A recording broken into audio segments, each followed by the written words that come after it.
صلاة النبي احسن يا جدعان. عبيله ودي اول استفتاح اهوت، ورقص لبلوبك يا مصري، وهنرجع نرقص اللبلوب تاني. صلاة النبي احسن. لسه وجاي اهو، اللي جاي احسن. السلام عليكم ورحمة الله وبركاته، اخواتي حبايبي متابعينا على قناة المصري تعليم سيد السمك بالصنارة. اللهم صل وسلم وبارك على سيدنا محمد وعلى اله وصحبه وسلم. عاملين ايه؟ يا رب يكون الجميع بخير وفي افضل حال. طبعا بقالنا كتير ما طلعناش مع بعضينا وكلمنا مع بعضينا. الميه كانت وحشه جدا جدا. شهر 10 اللي هو بنقول عليه من احسن الشهور في موسم الصيد، كان موسم تعبان قوي، كان شهر تعبان قوي. شهر طبعا الميه بتخس، الميه بتنزل وبتنزل جامد، ونتوقع ان شاء الله ان الميه تاكل كويس. اللي احنا كنا هنا الاسبوع اللي فات، والميه بصراحه ربنا والله العظيم انا ما خدتش الرايه. فالمصداقيه بقول الحقيقه، ما ينفعش ان انا اقول لك انا خدت سمك واطلع واجري وروح. لا، الميه وحشه قوي. واحنا برضو كنا النهارده رايحين كتجربه، يعني جايين هنجرب. الميه كلت، والله اقول لكم الميه كلت. وكلت بأنهي طريقه؟ اللي تعب الميه برضو يا جدعان صيد الجائر. والمشكله ان صيد الكهرباء بقى كتير قوي. يعني انا بقيت قاعد بالليل شايف كل القوارب شغاله بصيد الكهرباء في النيل. طب النيل ده، النيل اشتكى، النيل تعب للحقيقه يعني. فاحنا الناس اللي بتقول لك لا ده الموسم مضروب والسمكه ما فيش. طب السمكه ما فيش، من احنا اللي بنعمل في نفسنا كده. احنا اللي بنبوظ الحاجه بقى اللي بتاعتنا. طب انت النهارده نزلت خدت لك 100 كيلو سمك، طب بكره هتعمل ايه؟ طب بعده هتعمل ايه؟ طب هتشتغل ايه بعد كده؟ ما انت بتموت الزريعه، كل الزريعه صغيره بتموت. ونقول للناس ما ترميش الزريعه. المفروض ان صيد الجائر ده يقل شويه. كل صيادين القوارب بتصطاد بصيد الجائر، مش هنخص حد ولا نقول حد ولا نصور حد عشان ما حدش يزعل مننا، لان كل الناس عارفانا. وانا بوجه رساله ليهم كلهم، بقول لهم يا جدعان بلاش صيد الجائر. والله ما هتلاقوا تاكلوا بعد كده. لو انت النهارده تعبان قيراط، بكره هتتعب 24 قيراط. فنصيحه لوجه الله، يا ريت نبطل موضوع صيد الجائر. اشتغل بالرقاده، اشتغل بالعفريت، اشتغل باي حاجه الا موضوع الكهرباء، لان الكهرباء بتموت الصغير. احنا عايزين نحافظ على الصغير. يا عم اصطاد بالرقاده، خد الشر الصغير اللي هو قد الكف ده، خده كله او خده بيعه بالرداخه. لكن ما بلاش الكهرباء، بلاش السم. هو ده اللي انا اتكلمه معاكم النهارده. لا، الميه بتخس وهنجرب النهارده. جزرت. ما نزلت جامد قوي. ما نزلت على رأي محمود جزر، ما نزلت جامد قوي، نزلت لها اكتر من متر يعني كمان، واحنا منتظر تنزل اكتر من كده كمان ان شاء الله. فمش عايز اطول عليكم عشان الباقه بتاعت النت. وان شاء الله لو السمكه كلت هنقول كلت بالطريقه الفلانيه. احنا هنشتغل النهارده بدود الارض و... وربنا يسهل ان شاء الله. السلام عليكم ورحمه الله وبركاته. صلاة النبي احسن يا مصري. رقص لبلوبك يا مصري. النهارده 1/11 يا رجاله اهو. 1/11/2024. رقص لبلوبك يا مصري. صلاة النبي احسن. السمكة قليلة قوي، بس ان شاء الله نعمل منها ان شاء الله ايه، طاسة حتى. نعمل لنا منها طاسة. صلاة النبي احسن. صلاة النبي على احسن عليك يا مصري. يا رقص لبلوبك يا مصري. والنهارده 1/11 يا مصري. صلاة النبي اهداء لكل احبابنا في جروب سيد السمك غيه واحسن نية وقناة المصري تعليم سيد السمك بالصنارة. المية خست كتير وزي الفل. المية زي الفل يا رجالة. يلا النهارده 1/11، نعوض بقى شهر 10 بقى. نمنا كتير. يا مسهل يا رب، كله بتسهيل ربنا. طبعا مش عايز اصور في سمك الحمد لله كويس كتير، بس مش عايز اصور يعني. كل فين وفين كده بصور لكم سمكه. صلاة النبي عليك يا واد يا مصري يا واد. شهر 11 والساعة والسمك الجميل. صلاة النبي عليك يا مصري. ورقص لبلوبك يا مصري. والنهارده 1/11 يا رجاله. ورقص لبلوبك يا مصري. عليا النعمة سهرة جميلة.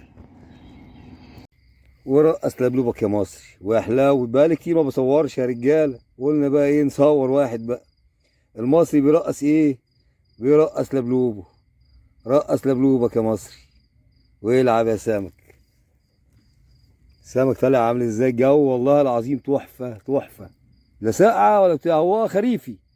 الواحد ما لبسش الجاكيت لغايه دلوقتي. ولا اقعدي بقى هنا بقى. بس طب بس انا مطلع العياش. اصبري اصبري يا بيضه، اصبري. دي يمكن المعشوقه. المعشوقه بتحب المصري. صلاة النبي عليك يا واد يا مصري. ورقص لبلوبك يا مصري. المصري مرقص لبلوبه ومدلع الدنيا يا رجاله. بسم الله ما شاء الله.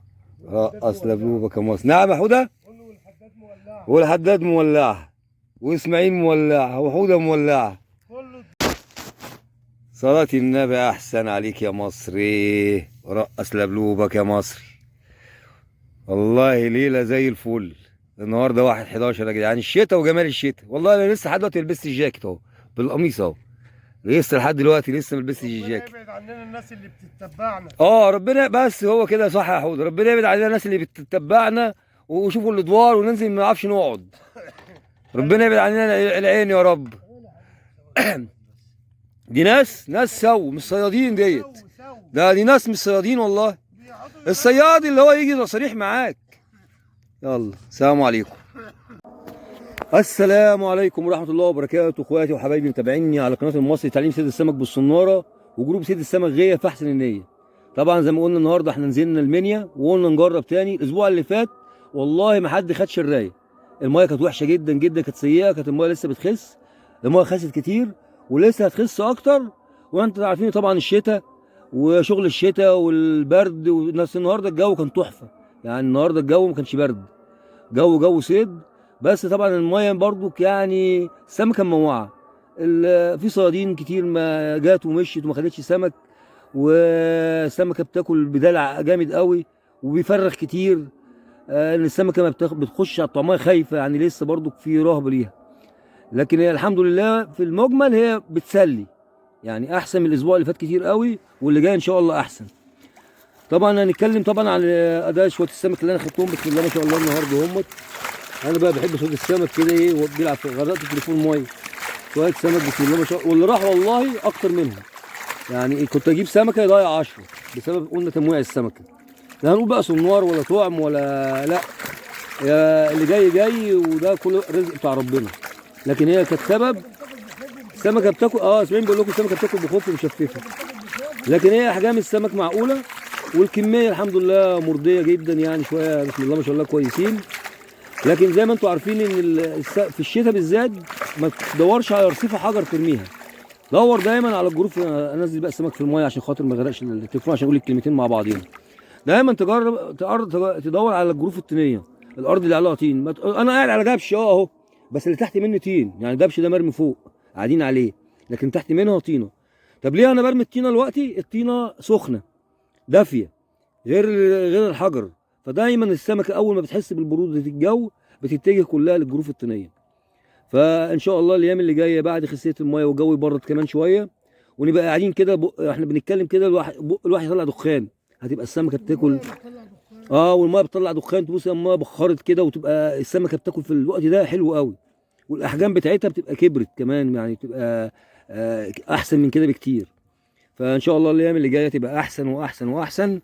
اتمنى اللي ينزل. الكريمات بتاكل حلو، عشان حد حب ينزل الكريمات بتاكل حلو، والصف بتاكل كويس.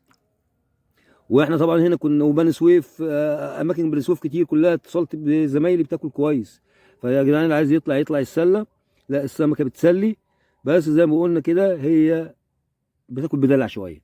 فلازم هو مش فايبر بنرميه في الميه وخلاص، لازم تشتغل انك انت تمشي وتثبت ايدك شويه وتهز الطعميه شويه كده زي اليويو. يعني تلغي السمكه عشان السمكه برضو ايه تلغيك وتخش على الطعميه. ده اللي بيفرق بين صياد وصياد. عشان ما تبقى قاعد على الميه واحد يقول لك ايه ما انا قاعد ما بتاكلش، لا اقعد شغل الدور، اشتغل معاها. انا بقول لك الكلام ده والله ويعلم ربنا ان انا بقول لكم من قلبي، يعني بقول لكم الكلام اللي انا بشتغل بيه. فتحياتي ليكم، وان شاء الله نشوفكم ان شاء الله في فيديو قادم باذن الله الاسبوع الجاي باذن الله. اقول لكم السلام عليكم ورحمه الله وبركاته. ننهي دول السمكتين بتوع انا همت. هنروح نصور السمكتين بتوع الحاج اسماعيل. سمكتين بسم الله ما شاء الله حلوين اهم. هنروح نوريه برضو كل الحاج اسماعيل قاعد جنبينا اهو. هات يا عم ورينا يا عم اسماعيل السمك بتاعك يا عم عشان نفرج الناس حبايبنا. هات يا باشا. بالصلاة على النبي اهو. شوية سمك بسم الله ما شاء الله ربنا يبارك له فيهم اهو. يعني كله رزق. طبعا في ناس يعني والله ناس مشيت ما خدتش سمك خالص. فزي ما قلنا كده بتفرق من صياد لصياد. الصياد اللي بيشتغل ربنا بيراضيه. السعي حلو، اهم حاجه انك انت تبقى ماسك الفايبر كده مشغله على طول. سيبك من اللي يمسك فايبر واثنين وثلاثه واربعه، ده مش هيعرف يصطاد بيهم. هو الفايبر طالما طول ما هو في ايدك بتعرف تمشي الغماز وتعرف تشغل الدور. اما فايبرين ثلاثه ورميهم لا، بتبقى الموضوع بيبقى صعب قوي، صعب انك انت تعرف تشتغل بيهم. الله، السلام عليكم ورحمة الله وبركاته، ونشوفكم في فيديو قادم إن شاء الله.